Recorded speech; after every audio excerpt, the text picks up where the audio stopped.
2026 சட்டமன்ற தேர்தல் அறிக்கை தொடர்பாக மக்களிடம் கருத்து கேட்க இணையதளத்தை அறிமுகம் செய்தது தாவேக. பெயர், பிறந்த தேதி, சட்டமன்ற தொகுதி உள்ளிட்ட விவரங்களுடன் பரிந்துரைகளை வழங்க தாவேக கோரிக்கை விடுத்துள்ளது.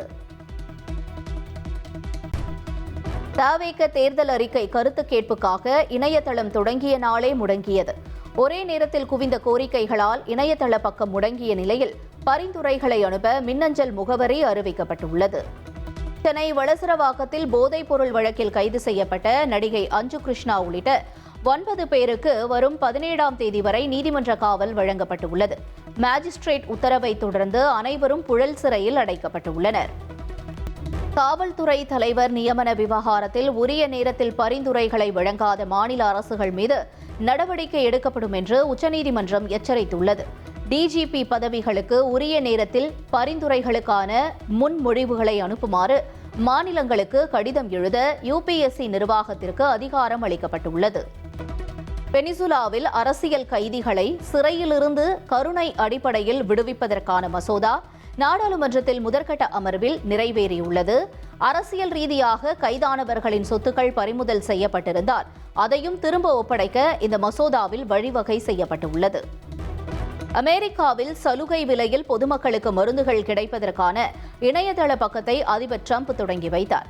இதற்காக ஃபைசர், அஸ்ட்ராஜெனிகா, மெர்க் உள்ளிட்ட மருந்து நிறுவனங்களுடன் அமெரிக்கா ஒப்பந்தம் செய்துள்ளது. பெருநாட்டில் கனமழையால் ஏற்பட்ட மண் சரிவுகள் காரணமாக பல பகுதிகளில் குடியிருப்புகள் கடுமையாக சேதமடைந்துள்ளன.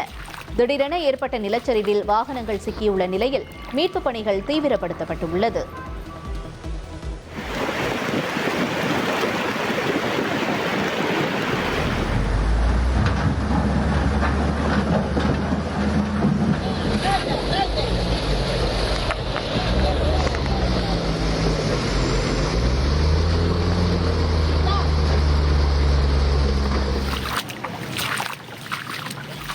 உலக நாடுகளை உலுக்கும் எப்ஸ்டீன் கோப்புகள் குறித்த கேள்வியால் பிரிட்டன் மன்னர் சார்லஸ் கோபமடைந்த வீடியோ வேகமாக பரவி வருகிறது.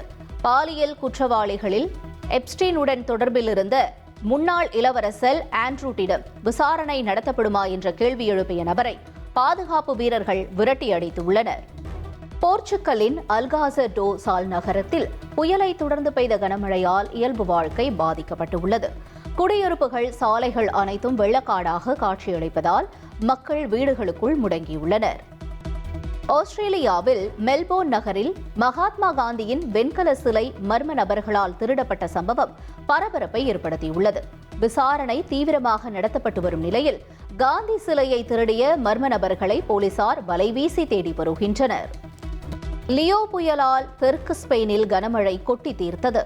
வெள்ளத்தில் சிக்கிய பொதுமக்களையும் விலங்குகளையும் ராணுவ அவசர மீட்பு படை மற்றும் போலீசார் பத்திரமாக மீட்டனர்.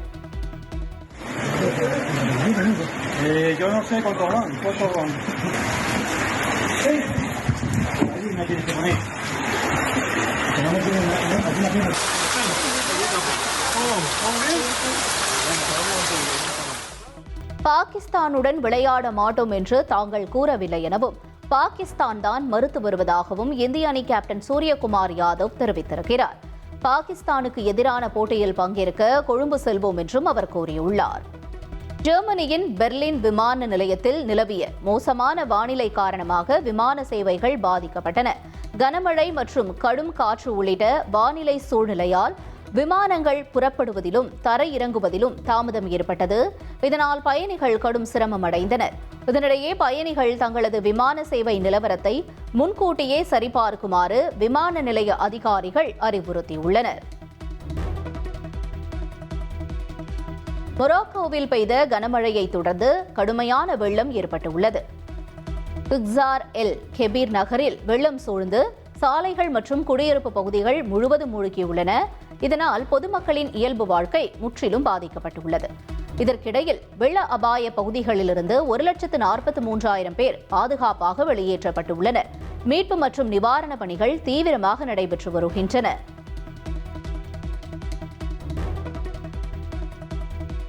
இந்தியாவுடனான போட்டியை புறக்கணித்து தங்களுக்கு ஆதரவு தெரிவித்ததற்காக பாகிஸ்தான் பிரதமர் ஷபாஸ் ஷெரீப்புக்கு வங்கதேச அரசு நன்றி தெரிவித்துள்ளது. வங்கதேச இளைஞர் நலன் மற்றும் விளையாட்டுத்துறை ஆலோசகர் ஆசிஃப் நஸ்ருல் தனது ஃபேஸ்புக் பக்கத்தில் நன்றி பாகிஸ்தான் என்று பதிவிட்டுள்ளார். மேலும் பாகிஸ்தான் அமைச்சரவை கூட்டத்தில் பிரதமர் ஷபாஸ் ஷெரீப் வங்கதேசத்திற்கு ஆதரவாக பேசியதையும் அவர் மேற்கோள் காட்டியுள்ளார். 19 வயதுக்குட்பட்டோருக்கான உலகக்கோப்பை கிரிக்கெட் தொடரின் இறுதிப் போட்டி இன்று பிற்பகல் 1 மணிக்கு தொடங்குகிறது. 6வது முறையாக கோப்பையை வெல்லும் முனைப்புடன் இங்கிலாந்து அணியுடன் இந்திய இளம் வீரர்கள் பல பரீட்சை நடத்துகின்றனர். குளிர்கால ஒலிம்பிக் விளையாட்டுப் போட்டியின் 25வது சீசன் இத்தாலியின் மிலன் நகரத்தில் இன்று தொடங்குகிறது.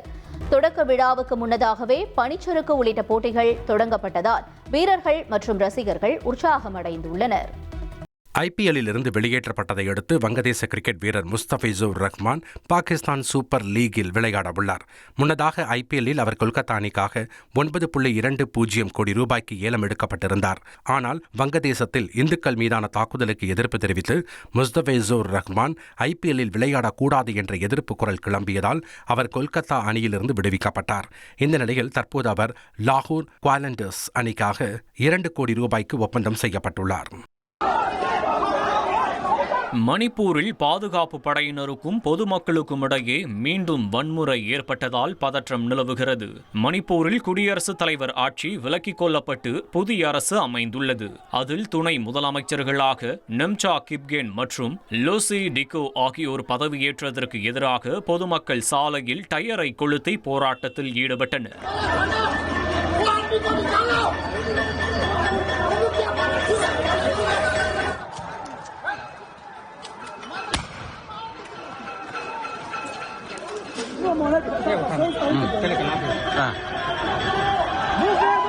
இதனால் அவர்களை கலைக்க முற்பட்ட பாதுகாப்பு படையினர் கண்ணீர் புகைகுண்டுகளை வீசினர். இதன் காரணமாக மணிப்பூரில் மீண்டும் பதற்றமான சூழல் நீடிக்கிறது. ராஜஸ்தான் மாநிலம் ராவ்லா மண்டியில் முன்னாள் காதலனுடன் சேர்ந்து கணவரை கொலை செய்துவிட்டு விபத்து என பெண் ஒருவர் நாடகமாடிய சம்பவம் அரங்கேறியுள்ளது. 3 மாதங்களுக்கு முன் ஆஷிஷ் என்பவர் அஞ்சலி என்ற பெண்ணை திருமணம் செய்துள்ளார். இந்நிலையில் சமீபத்தில் ஆஷிஷ் மீது அடையாளம் தெரியாத வாகனம் மோதியதில் அவர் உயிரிழந்ததாகவும் கூறப்பட்டது. ஆனால் விசாரணைக்கு பிறகு போலீசார் பல திடுக்கிடும் தகவல்களை வெளியிட்டுள்ளனர். ஆஷிஷை அவரது மனைவி அஞ்சலி ஆள் நடமாட்டம் இல்லாத சாலைக்கு வரவழைத்ததாகவும் அங்கு தனது முன்னாள் காதலன் சஞ்சய் மற்றும் அவரது 2 கூட்டாளிகளுடன் சேர்ந்து மஃப்ளரால் கழுத்தை நெரித்து கொன்றதாக போலீசார் தெரிவித்துள்ளனர். அதன் பிறகு சாலை விபத்தில் கணவர் இறந்ததாக அஞ்சலி நாடகமாடியதாகவும் போலீசார் தெரிவித்தனர்.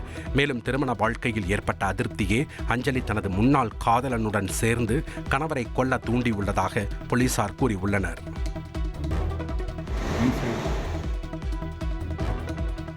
மகாராஷ்டிர மாநிலம் பண்டரிபுரத்தில் சுவாச பிரச்சனையால் தவிக்கும் மனைவி கோயிலில் சுவாமி தரிசனம் செய்ய ஆக்சிஜன் சிலிண்டரை கணவர் கைத்தாங்கலாக சுமந்தபடி வந்த சம்பவம் நெகிழ்ச்சியை ஏற்படுத்தியது. பண்டரிபுரத்தில் உள்ள பிரசித்தி பெற்ற சின்சலி மாயக்கா கோயிலில் இந்த சம்பவம் அரங்கேறியுள்ளது. மனைவியின் தெய்வ நம்பிக்கைக்கு தோள் கொடுத்த கணவர் ஒரு கையில் கனமான ஆக்சிஜன் சிலிண்டரை சுமந்து கொண்டு மறு கையில் அவரை பக்குவமாக தாங்கி பிடித்து அம்மன் சன்னதிக்கு அழைத்து வந்தது பலரையும் கண்கலங்க செய்தது.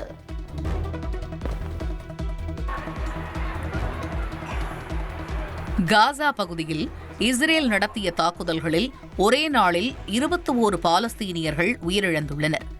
காசா நகரம் மற்றும் கான் யூனிஸ் பகுதிகளில் இடம்பெயர்ந்தவர்கள் தங்கியிருந்த கூடாரங்கள் மற்றும் குடியிருப்புகள் மீது தாக்குதல் நடத்தப்பட்டுள்ளது. இதனிடையே இஸ்ரேல் பாதுகாப்பு படை மீது துப்பாக்கிச்சூடு நடத்தப்பட்டதாகவும் அதற்கு பதிலடியாக தாக்குதல் நடத்தப்பட்டதாகவும் இஸ்ரேல் தெரிவித்தது. ஆனால் ஹமாஸ் இதை திட்டவட்டமாக மறுத்துள்ளது. 2025 அக்டோபர் 10 முதல் அமலில் உள்ள போர் நிறுத்த ஒப்பந்தத்திற்கு பிறகு இஸ்ரேல் தாக்குதல்களால் காசாவில் 556 பாலஸ்தீனியர்கள் உயிரிழந்துள்ளனர். மேலும் 1500 பேர் காயமடைந்துள்ளனர்.